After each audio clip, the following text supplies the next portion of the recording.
केडियानॉमिक्स के फाउंडर सुशील केडिया जुड़ गए हैं। जाइए आज जानते हैं उनसे किन शेयरों में तगड़े एक्शन आ सकते हैं। Sushil ji good morning. तो बताइए आज की रॉकेट कॉल्स, किन स्टॉक्स पर भरोसा सबसे पहले? देखिए, तो आज भी है एक रॉकेट जहां से हम शुरुआत इसकी कर सकते हैं। वो है क्लीन साइंस। मैं आपको इसकी चार्ट बताऊं। बहुत अच्छी कंपनी है और चार्ट भी इसका बहुत बेहतरीन है। परिणाम इसके ठीक थे कल। और ये देखिए आपके सामने क्लीन साइंस की जो चार्ट आ गई, तो ये काफी डीप करेक्शन साल भर से ज्यादा का 1.5 साल तक का देने के बाद अब ये स्टॉक ने मुझे लगता है फाइनल लॉन्ग टर्म बॉटम बना दिया है। हमने कंजर्वेटिवली इस पे अभी यही कॉल निकाला है कि हम अभी यहाँ से 1900 तक इसको देखेंगे। 1900 के बाद हो सकता है हम इसके टारगेट्स चार्ट जैसी बन जाए, तो हो सकता है बड़े टारगेट्स भी बन जाए। पर ये 1300 से 1350 से 1900 तो मुझे बड़ा फटाफट जाते लगता है। बिल्कुल। तो चलिए ये हो गया क्लीन साइंस, ये इस समय एक आपका पहला रॉकेट कॉल। कोई और स्टॉक, एफएनओ में कोई स्टॉक अच्छा लग रहा है सुशील? देखिए अनुज, जो एफएनओ में अभी ज्यादा ट्रेडिंग की अपॉर्चुनिटीज बन रही है। कुछ शॉर्ट कॉल्स भी हैं, कुछ लॉन्ग कॉल्स भी हैं।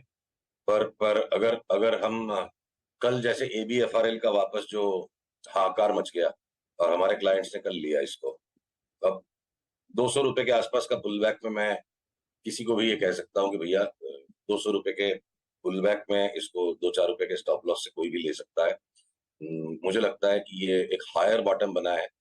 जो पिछली बार क्वार्टरली लॉस आने के बाद जो भी उसमें कॉन्ट्रारियन बाइंग आई और कल वापस ओवर रिएक्शन हो गया, तो जो आपका कंसेप्ट है अनुज पोजिशनिंग का, एबीएफआरएल की ये सारी खबरों के बारे में मार्केट ऑलरेडी प्री पोजिशन है। तो एबीएफआरएल एक कॉन्ट्रा ट्रेड लगता है। बंधन बैंक को भी हमारे पुल बैक में वापस लेंगे। जीएनएफसी में भी जो कल जिस तरह से खराब रिजल्ट में लोगों ने हाहाकार मचा दिया, मैं ए ग्रुप है इसलिए उसको सिर्फ ट्रेडिंग करने के लिए, सट्टे के लिए नहीं लेना। कोई डिलीवरी उठा के बैठे तो मुझे लगता है इसका भाव साल भर में 3 गुना हो जाएगा। ये हर एक क्वार्टर के रिजल्ट पे ओवर रिएक्शंस जो आते हैं वो अपॉर्चुनिटीज क्रिएट करते हैं जेन्युइन फंडामेंटल इन्वेस्टर्स को लॉन्ग टर्म कंपनी की कैपेसिटी को देखते हुए इन्वेस्ट करने के। और बाकी ए ग्रुप के अंदर में देखिए बैंक्स के स्टॉक जो है एक एक करके अब सब सारे शॉर्ट सेल पैटर्न्स में जाते जा रहे हैं एक्सेप्ट फॉर बंधन बैंक। और कोटक कुछ रैली कर सकता है। और एक शॉर्ट टर्म ट्रेडिंग के लिए हिंदुस्तान लीवर का स्टॉक मुझे लगता है यहाँ से 10% बढ़ जाएगा और साथ में टाटा कंज्यूमर। तो बहुत सिलेक्टिव स्टॉक्स पे ए ग्रुप में अभी भी हम ट्रेडिंग कर रहे हैं। बहुत ज्यादा नॉइज है ए ग्रुप में और मलाईदार चाल जो है वो सारी बी ग्रुप में ज्यादा आ रही है। चलिए 2-3 स्टॉक्स जो कि अच्छा पैसा बना के देखे गए और दे रहे हैं अभी भी, इनफैक्ट डे हाई पे ट्रेड कर रहे हैं, करियर हाई पे ट्रेड कर रहे हैं पीएसयू बैंक की पीएसयू बास्केट में। आरईसी पीएफसी कुछ अलग ही दौर रहा। I mean almost decade, multi decade breakouts थे, उसके बाद एक वाइल्ड स्विंग। आरईसी पीएफसी के चार्ट्स को आप रीड क्या कर रहे हैं? मान लीजिए मैं मेरे पे अच्छी पोजीशन से अच्छे पैसे बना के बैठा हूँ, अब क्या व्यू होना चाहिए इतने बड़े वाइल्ड स्विंग के बाद? देखिए अभी यहां से कोई लेने की हिम्मत तो कर नहीं सकता, वो बिल्कुल समझदारी नहीं है। बेचने का सिग्नल अभी है नहीं। It's too late to buy a fresh. और जिनके पास ये जंबो मूव है वो पकड़ के से बैठे हैं। उन्हें ट्रेडर्स अगर हैं, वायदे की पोजीशन बनाई हुई है, तो ये स्टीपेस्ट ट्रेंड लाइन को अपना ट्रेलिंग स्टॉप लॉस बनाना पड़ेगा। और ये ट्रेंड लाइन टूट गई तो 180 का भाव कभी भी आ सकता है। और सेम तरीके से पीएफसी की भी चार्ट है। तो अब मलाई निकल चुकी है और ये लास्ट का जो फ्रॉथ है, देखिए ये जो एकदम एक्सटैटिक मूवमेंट्स हो रहे हैं, जो अंत वाले मूवमेंट या क्लाइमैक्टिक मूव्स है, तो जिनके पास है वो अपने मुनाफे को प्रोटेक्ट करने के लिए ट्रेलिंग स्टॉप्स लगाएं। और जिन्होंने नहीं लिया वो अब लेके क्या करेंगे। ओके, पीएफसी आरईसी पे आपके कमेंट्स यहाँ पे। अच्छा सुशील जी, अभी कुछ देर पहले आपने जो एक स्टेटमेंट यूज़ किया कि बैंक्स में एक सिर्फ बंधन बैंक को छोड़ के बाकी सब बैंक्स में और कोटक को छोड़ के कुछ हद तक सेल सिग्नल जनरेट हो रहे हैं। एसबीआई ने जो सेल सिग्नल जनरेट किया, सर आप लोगों ने क्या ट्रेड किया था उसको, और अभी इस प्राइस पर व्यू क्या है 570 पर आपका? क्या यही बैंक निफ्टी के लॉसेस एक्सटेंड करेगा, यही लीडरशिप लेगा डाउनसाइड में? एसबीआई पे इस प्राइस पे व्यू आपका क्या है? देखिए और पीएसयू की बास्केट पे इनफैक्ट एंटायर एसबीआई पे इस प्राइस पॉइंट पर, इस बिंदु पर हमारी बात हुई थी कि एक झटका यहाँ पहले नीचे का आके थोड़ी रिबाउंड आए और हम उसके बाद 550 तक चले जाए टू बिगिन विद। आने वाले 1 साल में मुझे लगता है बहुत ज्यादा नीचे जा सकता है।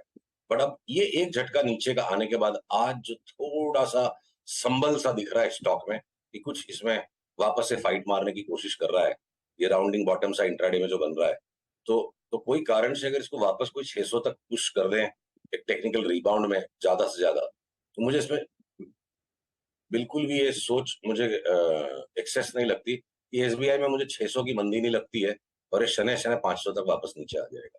इस वक्त हम 575 है, तो 25 रुपए की एक रिबाउंड आ जाए तो आ जाए, और नहीं भी आई तो 10-15-20 रुपए में भी ऊपर रिबाउंड करके अगर घूम जाएगा तो उसको बेचेंगे। अब एसबीआई हमारे लिए अगले 6-7 महीने सेल ऑन रैलीज है, इसे हमने लेना ही नहीं है। सेक्टर पर और मैं आपका व्यू चाहूंगा। सबसे पहले फार्मा से शुरुआत करते हैं, जहां पर बहुत शानदार मोमेंटम रहा है सुशील, खासतौर से सिप्ला लुपिन, इन दो स्टॉक्स में। यहां पर अब क्या व्यू होगा? अब देखिए, सिप्ला तो बिल्कुल से जो फटता चला गया, अब यहाँ एक रेजिस्टेंस लाइन के हम करीब आ रहे हैं, एक्सट्रीमली ओवरबॉट है।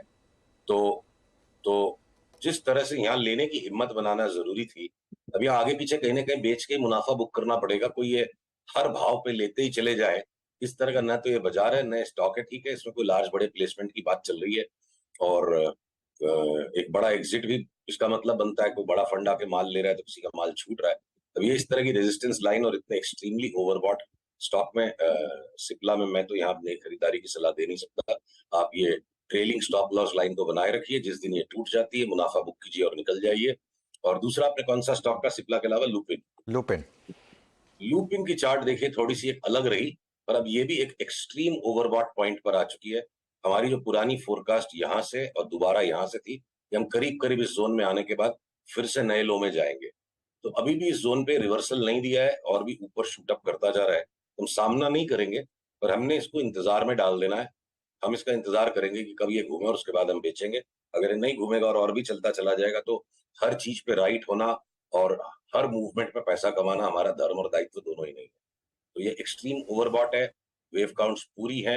अब कोई भी कारण से अगर ओवर स्ट्रेच हो भी रहा है, तो जिनके पास है वो अपना संभाले, अपनी ट्रेलिंग स्टॉप लॉस लाइन रखें। या नई एंट्री की सलाह मैं बिल्कुल नहीं दे सकता। कल आपने एक ट्वीट किया था, काफ़ी चर्चा हो रही थी इस ट्वीट की, कि जोमेटो और टोमेटो दोनों 50 रुपए पे वापस खरीदने को मिलेंगे। तो वो हाँ, हमने भी कल जेस्ट में बोला था या सीरियस हैं आप? देखिए, सीरियस है। जोमेटो की चार्ट आप सामने देख लीजिए, ठीक है। अब भाई 10,000 करोड़ का मुनाफा कोई कमा लेगा, वो तो हर आदमी सोचता है मैं ये कमा लूंगा, वो कमा लूंगा। सबकी अपनी अपनी सोच है, सबकी अपनी अपनी ख्वाहिशें हैं। पर इस तरह के कोई एंट्री बैरियर का बिजनेस है कि जहां पर आप रेस्टोरेंट के प्राइस से 30% ऊपर माल बेच लोगे, तो दूसरे लोग इस बिजनेस में नहीं घुसेंगे, आपको लाल नहीं मचेगा। आप स्टॉक के पैटर्न्स को देखिए। लिस्टिंग के टाइम से जो 5 वेव में कोलैप्स आया, ये बेसिकली एक्सट्रीम ओवरवैल्यूड स्टॉक था, और वैल्यू क्रिएशन है नहीं, वैल्यू डिस्ट्रक्शन है इस कंपनी। चार्ट के पैटर्न्स ये बताते हैं, इस तरह का चार्ट बिहेवियर होता है जब वैल्यू क्रिएशन नहीं, वैल्यू डिस्ट्रक्शन है, बैलेंस शीट की इंजीनियरिंग है। और अब ये जो आई है, एक मैसिव रैली है एबीसी वेव, और ये कल जो है ना, ग्रेवस्टोन दोजी जो बन गया, तो मतलब जो होना था रिजल्ट का, ये ऑलरेडी यहाँ हो लिया। आपकी प्री पोजिशनिंग का कंसेप्ट देखिए, ग्रेवस्टोन दोजी और आज ये रिवर्सल। अब 87.75 ये बिंदु को जिस दिन ये तोड़ देगा, तो मैं वापस से उस ट्वीट को रीट्वीट करूंगा कि टमाटर का भाव 190, जोमेटो का भाव 90, और दोनों 40 के नीचे चले जाएंगे। 87.75 जब तक नहीं तोड़ता है, हो सकता है एक और नया हाई आ जाए। तो एक बार मुनाफा आ गया, अरे भाई, मुनाफा कमाना आपका दायित्व है, हर व्यापार का मुनाफा कमाना दायित्व है। निवेशक उसी कंपनी में रहेंगे जहां मुनाफा बने। मुनाफा बन गया इसलिए मतलब इसका कुछ भी भाव कर देंगे, तो ये तो कोई लॉजिक नहीं है, कोई इन्वेस्टिंग भी नहीं है, ये ट्रेडिंग भी। ट्रेडिंग करनी है तो जोमेटो को बेचिए और निकलिए यहाँ से। ये एक्सट्रीमली ओवरबॉट है, और 87.75 टूटने के साथ हम री एम्फसाइज करेंगे कि ये 40 रुपए में फिर मिलेगा अगले साल। बिल्कुल।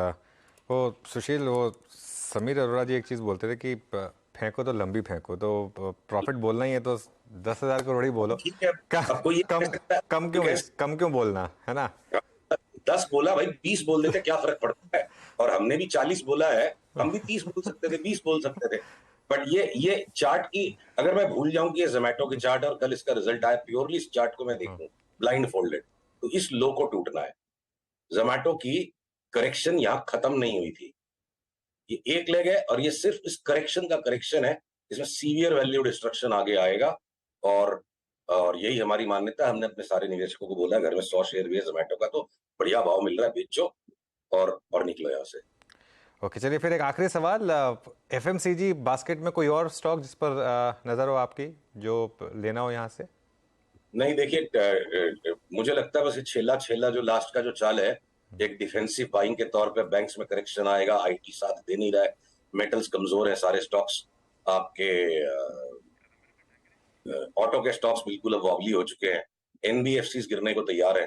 तो एक थोड़ी सी डिफेंसिव बाइंग, जो कि लिक्विडिटी का फ्लो है बाजार में, लीवर का डिसेंट इनफ करेक्शन हो चुका है, तो लीवर टाटा कंज्यूमर के अलावा मुझे लगता है अभी कोलगेट का जो स्पाइक आ गया, नेस्ले ब्रिटानिया के लॉन्ग टर्म टॉप के पैटर्न्स बन चुके हैं, बहुत सिलेक्टिवली बस लीवर और टाटा कंज्यूमर से ज्यादा का अभी साहस नहीं करना। ओके, ठीक है सुशील, बहुत बहुत शुक्रिया आज जुड़ने के लिए हमारे साथ। अगले ट्यूसडे फिर बातचीत करेंगे आपके साथ।